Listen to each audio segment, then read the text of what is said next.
Welcome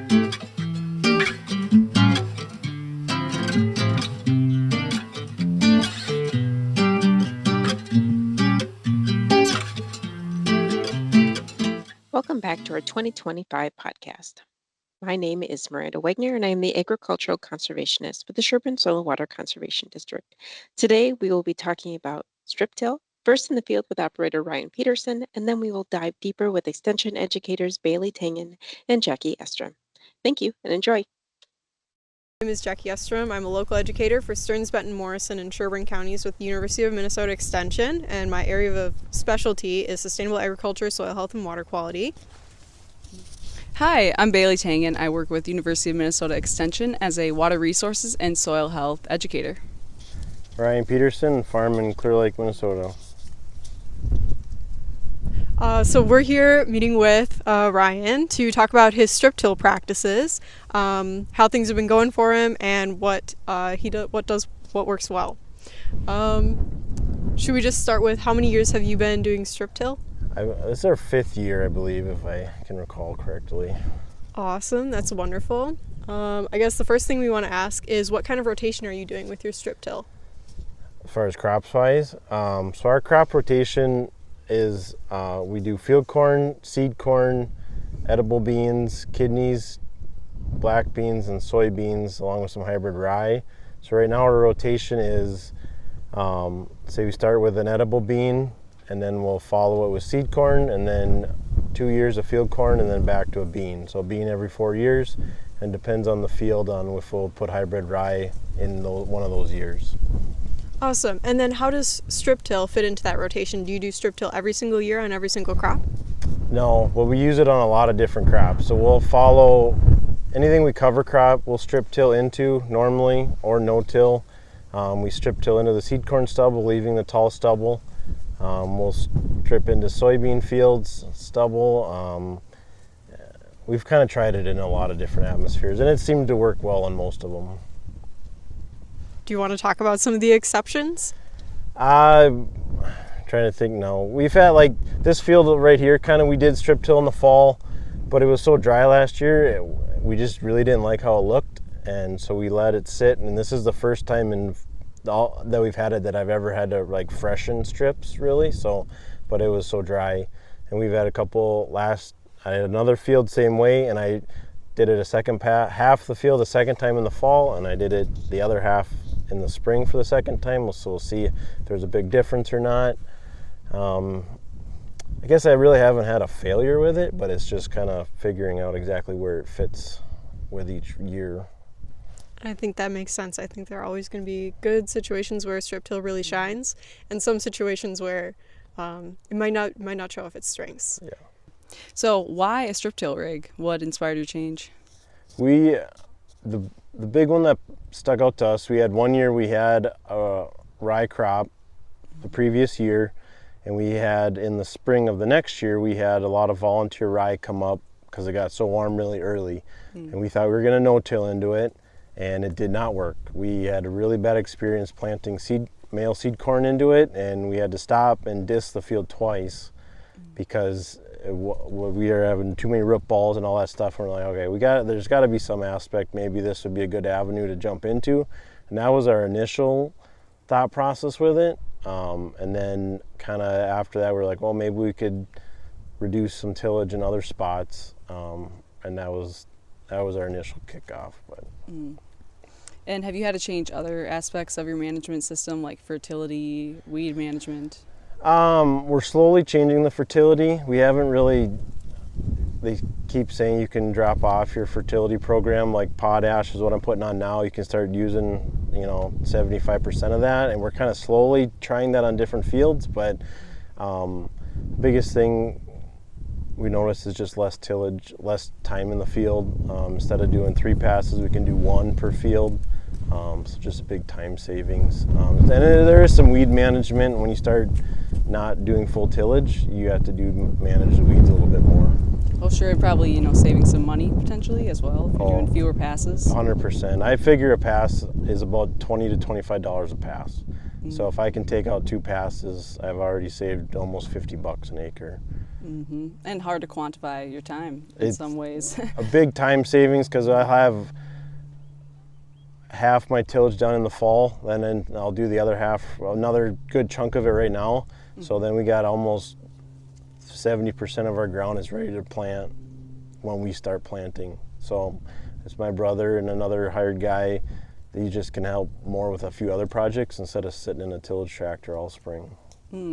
So do other folks around you or anyone you know also strip till, or what kind of made you change to the practice? There's not a ton right close to us, I guess, here right in Clear Lake. I know a couple guys in different areas that are leaning that way because it just fits their practice better. But it is, and then why we did it, I guess, was kind of curious on a few aspects, and we were looking to just get into a little bit more precision agriculture, maybe, I guess. I like that. Strip tilling into corn ground versus strip tilling into soybean or bean ground. Have you noticed any differences or anything that maybe works better between the two? Strip tilling, it depends on the crop. Like we'll go into seed corn stubble and it's very hard. They get a lot of traffic on it, so it definitely, you got to think of what you're doing. You know, we have down pressure on there, which works well for certain ones. We normally go anywhere from 4 to up to 6 inches deep is the deepest, but you got to worry, you get out and dig and see if you're actually getting the depth. Otherwise, crank the air pressure up to make sure you're getting consistent depth the whole way across. And going into mellow ground like cover crop stuff, you got to start putting some spacers in there. Otherwise, you'll just bury it. So you don't need to go as deep. So you can really bring it back up a little bit and you take all the air pressure off because it is so soft. So you kind of manage it that way. Big thing for us too is with our rollers on the front. We noticed going into corn stubble, the first year I wrecked some tires really fast because the stubble just poked right through them. So it was nice to get those on there, and I've had that for 3 years and haven't wrecked a tire yet. So it's nice having just different things you learn kind of doing it, because when we are strip tilling, we are 15 inches over normally, so you're running right on top of the corn rows. So that saves the wear and tear on your tractor. Excellent, yeah. Excellent. And then how about your fertility? So how has your fertility plan changed? So for us, for this rig, normally we put down potash. It's all we've ever done with it so far, but with our sandy soils, we don't put any nitrogen down with it because we aren't doing that in the fall or even early in the spring. So we don't grid sample, but we soil sample our fields every year. So we have a pretty close data on kind of where we're doing, but we're kind of slowly turning the potash down a little bit, to see as we kind of go on, we can watch a lot more closely. That's really cool. How do you manage moisture in your strip till system? Do you end up with, how would you go about a dry year? How would you go about a wet year? The dry year, a couple of fall, if we had a couple of dry years, which we have, we've kind of just strip tilled, but instead of getting 1,000 acres off a set of discs, you might only get 500, so you just really wear your machine down a little bit more. That goes pretty fast, and then last fall, you said it was so dry, it was, we just didn't do as much. You're kind of like, all right, it's time to stop. Like, we'll catch it up in the spring. I like doing stuff in the fall. I normally get a better seed bed kind of built right away, but we just had to stop because it was so dry. Fair enough. We'll always have years like that kind of throw a wrench at us. Oh, yeah. I wanted to ask, how did you decide on your depth of tillage? Did you just go from reading, or have you learned from experience and kind of? Well, this thing is meant to go about 6 inches deep at the most. Otherwise, you're up into the hubs, and that's not good for it. So, and we don't have, and this is all discs. We don't have any shanks on ours, so it's all like the fertilizer is all mixed from top to the bottom of that 6-inch strip, so we don't band it technically. But as far as depth, we'll kind of max it out, but I think normally we get that 4 inches or so is plenty deep, get the seed kicked off, and hopefully they say it's fracturing, kind of other stuff too, as you're vertical tilling, and we haven't seen any really too much issue yet with it, but. Yeah, that's good, especially 5 years in. Okay, what's the biggest apprehension that folks have to trying a new tillage practice? Probably yield. I think talking to fellow farmers and they jump into no-till or strip-till or different things, and it's always okay, well, you see a yield lag? Is the soil like, it's nice to get it tilled a little bit sometimes for the sun to heat it up a little, but we haven't seen a yield lag with ours, in the grants. Even if we're getting the same yield, we're saving on the margins, so we're more profitable. But I think the biggest thing is always yield when people talk about it. Yeah, that makes sense. And so why do you strip till instead of no-till?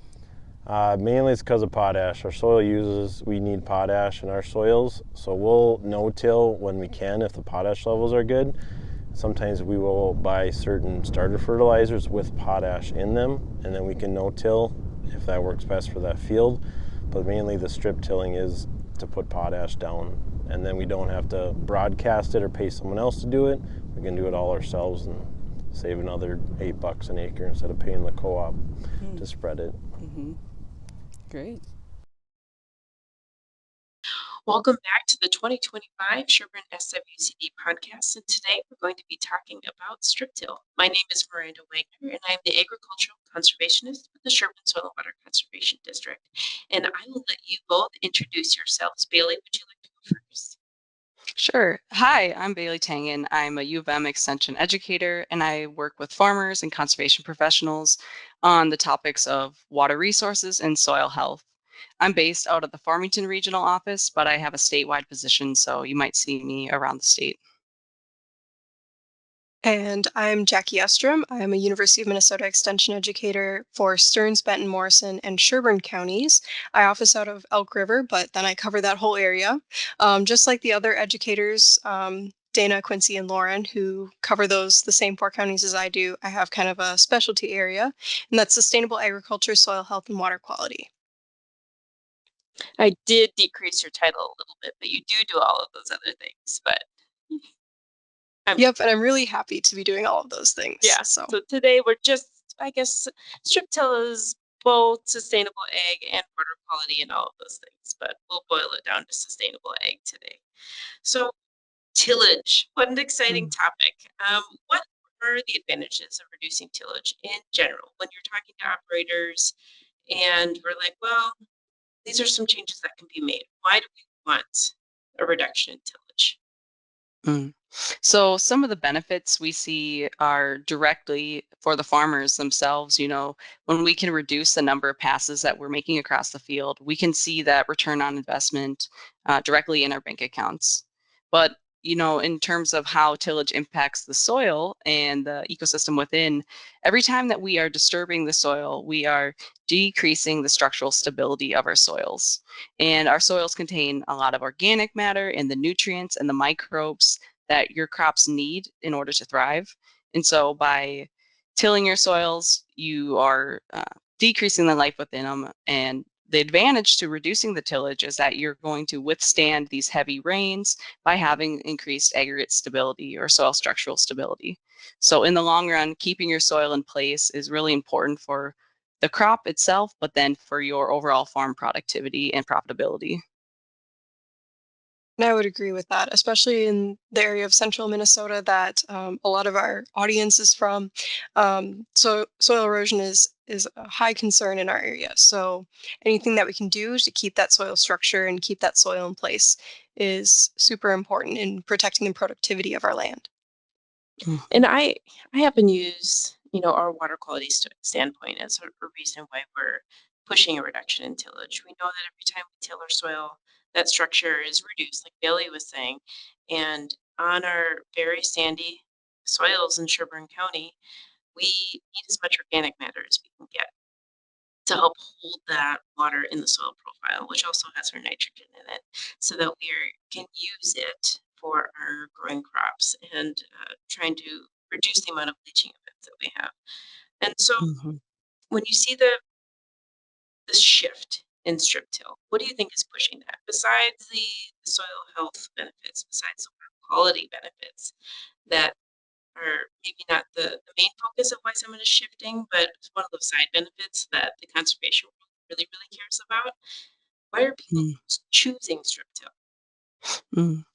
Strip till is kind of a nice between, or I should say, StripTill is kind of a nice middle ground between no-till and conventional tillage. So you still work the soil a little bit in terms of getting that good seed to soil contact, but then you're also leaving the soil in place. And that residue cover is important for protecting the soil structure and keeping the organisms and organic matter within your soils. So that in itself has many benefits.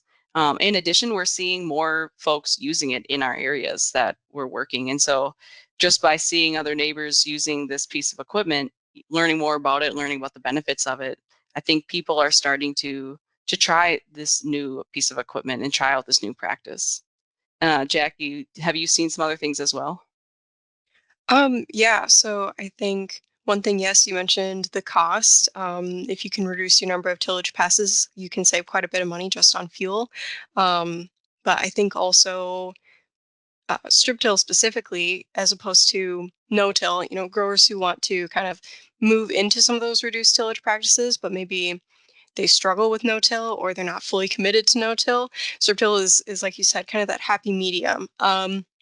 One of the advantages of strip till as opposed to no till is that in the strip, where the tillage takes place, you still get the higher soil temperature that you see with regular tillage. But then you're not disturbing this basically the whole field. So you end up with, you have a little bit, you better reduction of erosion. You have a little bit better residue cover. In the untilled strip, I believe you can get better water infiltration. And so you kind of get the benefits from both.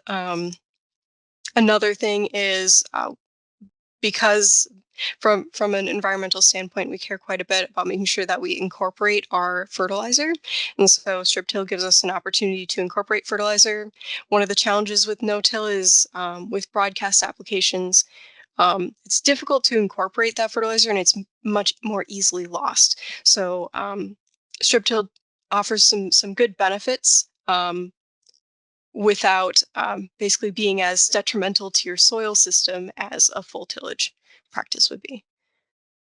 Mhm. And you kind of already dipped your toes into my next question, but why strip till over no till? And when you think no till, you don't have to buy a whole new piece of equipment, right? You might need to modify your planter or make some other changes in your operation, but it seems like some of the main benefits of strip till over no till would be nutrient placement and application as you go through your normal uh, spring and fall applications of whatever it might be, but also the warming of the soil. That's what I hear quite a bit when I talk to people that strip till and have strip till a long time, is that they do like a maintained strip so that they have good uh, seed soil contact, but they also have, help me out, you guys. Warmer Oh. soil. Mm. Emergence. You get Emergence! more even Ooh. emergence. Yes. And it's also helpful, I think, early in the season, seedlings, they kind of need all the help that they can get. They're vulnerable to a lot of diseases, and especially if you have cold soils, they don't grow as quickly. So having that warm seed bed, basically where that seed can germinate and sprout very quickly, basically as quickly as possible, so it can start making sugar, so it can start photosynthesizing. That is going to really help give your crop a good start, if that makes sense. Yeah, that does make sense. That's exactly what I was looking for. Thank you. And so, what are the barriers besides buying the strip till implement, which is a pretty large barrier um, Mm. because you don't see free signs on those as you're going down the road. So, what other barriers are there? Some barriers that come to mind might be, like you said, equipment cost, though there are different ways to offset some of that cost. But in addition, that steep learning curve in some regards, strip till generally has more of a chance of success right out of the gate than maybe just going full no till. But there's still some things that you need to learn in terms of nutrient management, weed management. Especially important is residue management. Luckily, like we've mentioned a couple times, that the strip till tends to be more of this happy medium where, because you still have that strip where you are, incorporating that seed and getting good seed to soil contact, that you're more likely to have success there. But yeah, that could be a barrier for folks. It's just making sure that they're doing it correctly, adequately, and yeah, overcoming that learning curve. I think a lot of growers are really scared of having a bad crop year. They don't Mhm. want people to drive by and see a bad field. So there's a little bit of social pressure.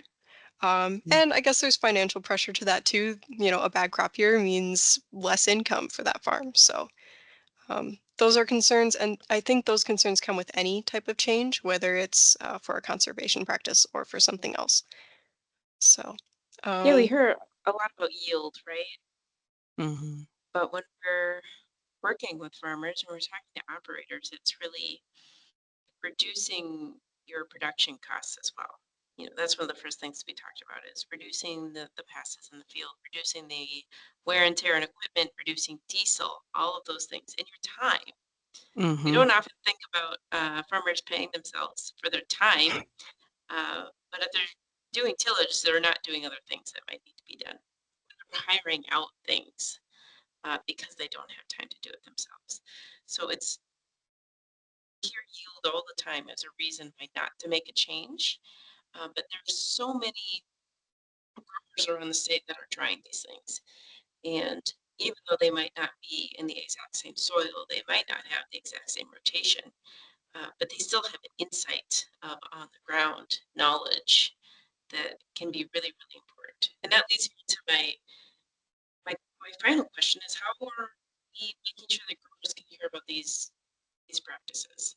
I was kind of dipping my toes into the Soil Health Coalition. They have a mentorship program. Although they're based out of southern Minnesota, they are north, and there are some mentors up in this area that can answer questions about strip till and making it work in the rotation.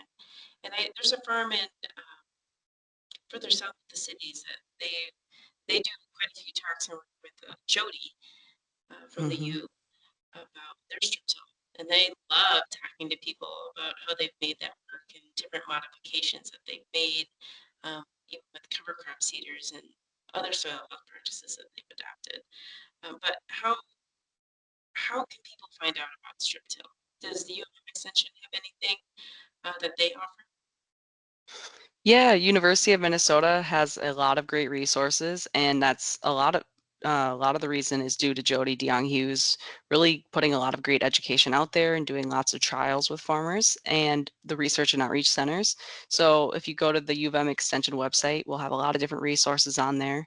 But you mentioned that Minnesota Soil Health Coalition Farmer Mentor Program, which is really huge because not only can you get education from extension educators, but hearing it from your neighbor or seeing it on a field nearby is also incredibly valuable in itself. And your local soil and water conservation district, you know, those folks, they want to help, they want to provide as much information as possible for your success. So yeah, working with those folks in the local Natural Resources Conservation Service, the NRCS folks, also a great resource. So a lot of different folks to tap into, but can't go wrong with trying to talk to your neighbor as well. But would Hmm. highly recommend checking out that U of M extension website as well.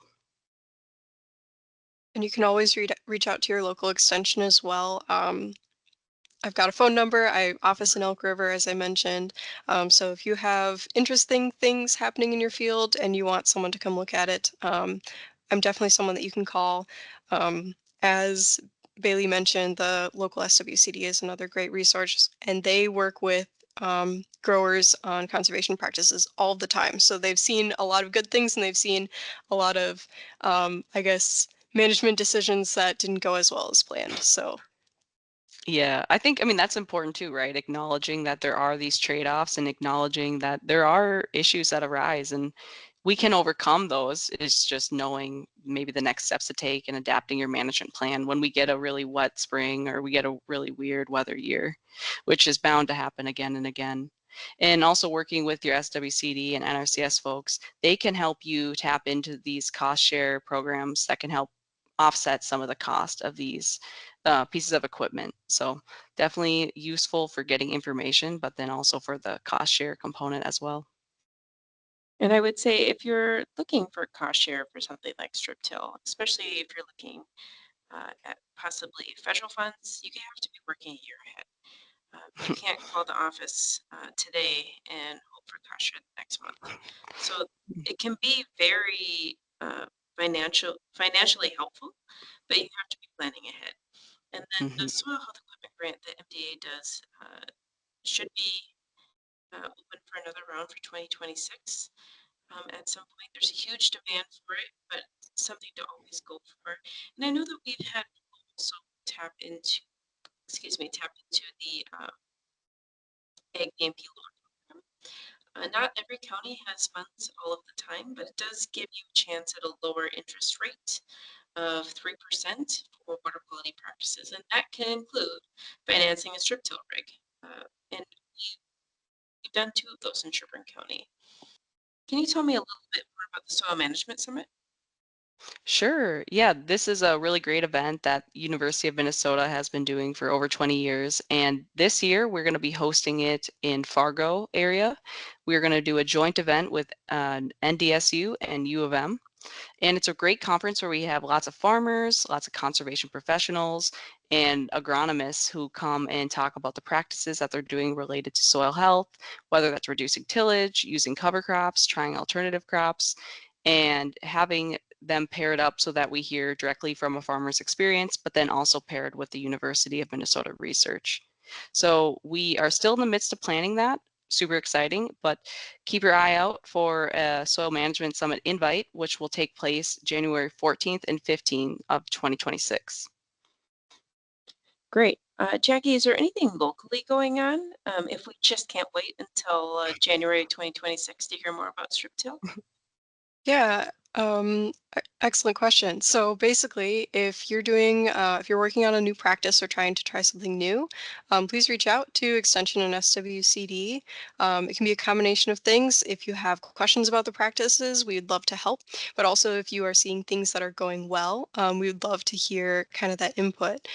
Um, right now, we're working on ways to, I guess, add farmer voice and farmer experience to more of our programming. So, if there are things that you would like to see or you would like to hear from other farmers, please let us know and we can take your feedback into account when we're planning our programs.